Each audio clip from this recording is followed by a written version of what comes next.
की हे होत असताना लगेच महिला आयोगाच्या अध्यक्षांनी सोशल मीडियावर येऊन जी बाईट दिली, म्हणजे आता त्याच्यात त्या बाईट मध्ये त्यांनी सांगितलं की इथे आपला समाज किंवा आपला कुटुंब त्या महिलेवर जबरदस्ती करते, त्या महिलेचं विद्रुपीकरण करतं, त्या महिलेचा जगण्याचा अधिकार काढून घेत आहे, ती महिला तिच्या स्वातंत्र्यावर कुठेतरी गदा येते, अशा प्रकारचं त्यांनी लगेच सोशल मीडियावर त्यांनी व्यक्त केलं.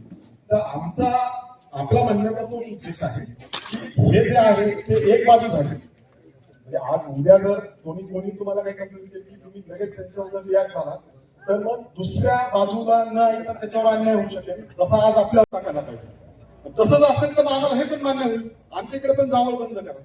आमची रास्त मागणी आहे, तुमच्याकडे तो अधिकार आहे, तुम्ही संविधानाने तुम्हाला पद दिलेलं आहे, आम्ही आमची मागणी करतो. आमची रिक्वेस्ट असेल, आता योगायोगाने त्यांचं माहेर आपलं दौंड तालुका आहे, त्यांच्या परिचयाच्या लोक आपल्या दौंड तालुक्यात होते. आमची एक भावना होती की त्यांनी जर दौंड तालुक्यातल्या त्यांच्या जवळ जमलेल्या सगळ्यांनी सह्या करा, सगळ्या महिलांनी सह्या करा. आपण पुढच्या आठवड्यात ते आपण महिला आयोगाला देऊ, कलेक्टरांना देऊ, इथल्या स्थानिक प्रशासनाला द्यायचं असेल तर स्थानिक प्रशासनाला देऊ. आमची मागणी एवढीच आहे, ज्या कुटुंबाने खरंच जर केली असेल जबरदस्ती, तर त्याच्यावर ऍक्शन करा. मंदिर प्रशासन असं तुम्ही जनरली बोलू नका. त्या कुठल्या एका माणसाने खरंच जर त्या कुटुंबाला मदत केली असेल जबरदस्ती करण्यासाठी, तर त्याच्यावर तुम्ही कारवाई करा. पण आमची जी 400-500 वर्षापासून जी परंपरा चालत आलेली आहे, आमच्या कुटुंबामध्ये सगळे सुशिक्षित, मॅक्झिमम सुशिक्षित आहेत. असे आमच्याकडे डॉक्टर्स आहेत, इंजिनियर्स आहेत, आमच्या परिवारातील लोक बाहेर देशात गेलेले आहेत. ते बाहेर देशातून येऊन इथं जावं करतात. जर सामाजिक दबाव जर असेल तर त्या बाहेरच्या लोकांवर आमचा काय सामाजिक दबाव? जय शिवराय, जय श्रीरोड म्हणणार. आपल्या भारत देशामध्ये प्रत्येक वेगवेगळ्या भागामध्ये वेगवेगळ्या रूढी, वेगवेगळ्या परंपरा अस्तित्वात आहेत आणि या परंपरा आपण मोठ्या उत्साहाने साजरा करत असतो. या परंपरांमुळेच आपला भारत देश समृद्ध बनवला जातो. आज आपलं भारतीय कल्चर, आपल्या भारतीय परंपरा या संपूर्ण जगामध्ये त्याचं अनुकरण केलं जाते आणि त्या गोष्टींकडे कौतुकाने पाहिलं जाते. आणि हे असं असताना आपल्या परंपरांवरती जर गदा येत असेल, त्यांचा जर कुठे अवमान केला जात असेल तर आपण नक्कीच आवाज उठवला पाहिजे. त्यासाठी आपण कुठेतरी बोललं पाहिजे आणि त्याचा निषेध करण्यासाठी आज आपण सर्वजण इथे जमलो आहोत. गेल्या 2 दिवसापूर्वी राज्य महिला आयोगाच्या अध्यक्षा सौ रुपाली चाकणकर यांनी आपल्या शितोळे घराण्याचे कुलदैवत असलेल्या श्री रोडमलनाथ आणि माता जोगेश्वरी या मंदिरामध्ये होत असलेल्या जावळ विधी कार्यक्रमासंदर्भात कुठल्या तरी विकृत बाईच्या तक्रारीवरून कुठल्याही गोष्टीची शहानिशा न करता, कोणतीही खातरजमा न करता सोशल मीडियामध्ये शितोळे घराणे आणि जावळ विधी याविषयी जे आक्षेपार्ह आणि बदनामीकारक वक्तव्य केले, त्या वक्तव्याचा मी आपल्या शितोळे परिवारातील सर्व महिलांच्या वतीने प्रथमतः निषेध करते. आपली ही परंपरा, जावळ विधीची, शितोळे घराण्याची ही परंपरा फार पूर्वीपासून गेल्या काही शतकांपासून सुरू आहे असं म्हटलं तरी काही वावगं ठरणार नाही. हा विधी करत असताना महिला मोठ्या आनंदाने स्वखुशीने स्वतःची संपूर्ण केस अर्पण करतात किंवा एखादी केसाची एखादी बटही अर्पण करतात. हे असं करत असताना त्यांना कुठल्याही पद्धतीचा अपमान किंवा कमीपणा त्या तिथे त्यांना जाणवत नाही. त्या मोठ्या आनंदाने या उत्सवाला सामोरे जातात. या विधीची आपला म्हणजे मुलगी लग्न होऊन शितोळे परिवारात येत असताना तिला या गोष्टीची पूर्ण कल्पना दिलेली असते की आपल्याकडे मुलगा झाल्यानंतर असा विधी होतो, तर ती स्वखुशीने या सर्व गोष्टींसाठी तयार असते. मी स्वतः पंचायत समिती सभापती पदावर असताना गेल्या 4 वर्षापूर्वी माझे संपूर्ण केस या जावळ विधी कार्यक्रमामध्ये अर्पण केलेला आहे आणि याचा मला पूर्ण अभिमान आहे की माझी परंपरा मी कुठल्याही बंधनाशिवाय किंवा कुणाच्याही दबावाखाली केलेली नाहीये, याचा मला आनंद आहे.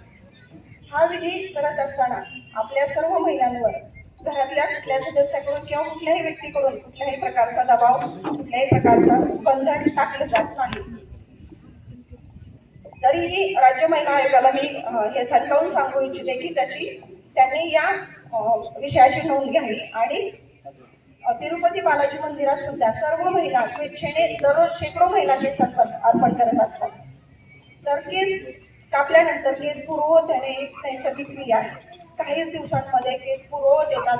त्यात कुठलाही विकृतपणा किंवा कुठलाही आपल्या सौंदर्याशी खिलवाड केला जात नाही आणि कुठलाही महिलांचा आनंद यात हिरावून घेतला जात नाही, याची राज्य महिला आयोगाने नोंद घ्यावी आणि आमच्या शितोळे परिवाराबद्दल केलेल्या बदनामीकारक वक्तव्याची जाहीर माफी मागावी अशी मी परंपरा आहे की शितोळे घराण्यात मुलगा जन्माला आल्यानंतर त्याचा जावळ उतरवण्याचा कार्यक्रम हा रोटमलनाथ मंदिरात केला जातो.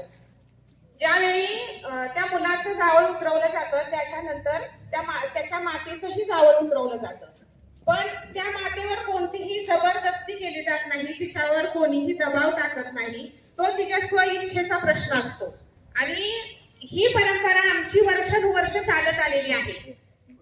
तिथं विचारलं जातं, म्हणजे जावळ उतरवण्याच्या वेळी जे जावळ काका उतरवत असतात ते विचारतात काय करायचंय, तेव्हा ती महिला स्वतःहून स्वइच्छेने सांगते की मला माझे सर्व केस अर्पण करायचे किंवा मला माझी बट द्यायची आहे किंवा मला माझे थोडे काही केस द्यायचे आहेत.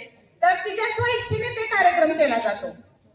माझं 10 वर्षापूर्वी जावळ झालेलं आहे, तर मी माझ्या स्वइच्छेने फक्त माझी बट दिलेली आहे. माझ्या घरातील कोणीही माझ्यावर जबरदस्ती केली नाही, माझ्यावर कोणीही दबाव आणला नाही. मी स्वइच्छेने सांगितलं की मला माझी बट द्यायची आहे. माझ्या घरातल्यांनी ते मान्य केलं आणि अशाच माझ्या भाऊकीच्या महिला आहेत, त्यांनी सुद्धा काहींनी सर्व केस अर्पण केलेले आहे किंवा काहींनी आपली एक बट दिलेली आहे. पण त्यांच्यावर पण आजपर्यंत कोणत्या भाऊकीने समाजाने किंवा ताईंना इन्व्हाइट करूया आणि रुपाली ताईंना त्यांना याची देही याची डोळा हा कार्यक्रम पाहायला बोलवू आपण.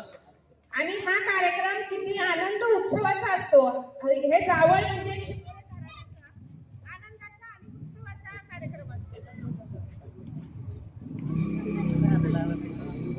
ज्याप्रमाणे आपल्या घरात लग्न उत्सव असतो त्याचप्रमाणे शितोळे परिवारात जावळाचा उत्सव असतो. हा काही एक दिवसाचा कार्यक्रम नसतो. उचलल्यात पिशव्या आणि आल्यात मंदिरात आणि गेल्यात जावळ काढून असं नाहीये. ह्या जावळाच्या कार्यक्रमासाठी 2-3 महिन्यापासून घरातल्यांची लगबग चालू असते. इथे वेटिंगला असतं जावळाचा कार्यक्रम. एक दिवस तारखा मिळत नाही, 2-3 महिने वेटिंगला थांबावं लागतं. मी कुरकुमगावची पोलीस पाटील आहे. माझ्याकडे बऱ्याच महिलांच्या तक्रारी येत असतात, घरगुती तक्रारी येत असतात, सासू सासऱ्यांच्या किंवा नवऱ्याच्या. काही शितोळे परिवारातल्या महिलेची एकही तक्रार आली नाही की माझ्यावर जबरदस्ती केली जाते, माझ्यावर दबाव आणला जातो. माझं रुपाली ताईंना एकच सांगणं आहे, हा सगळा जावळाचा कार्यक्रम आमच्या माता भगिनींच्या स्वइच्छेने होत असतो.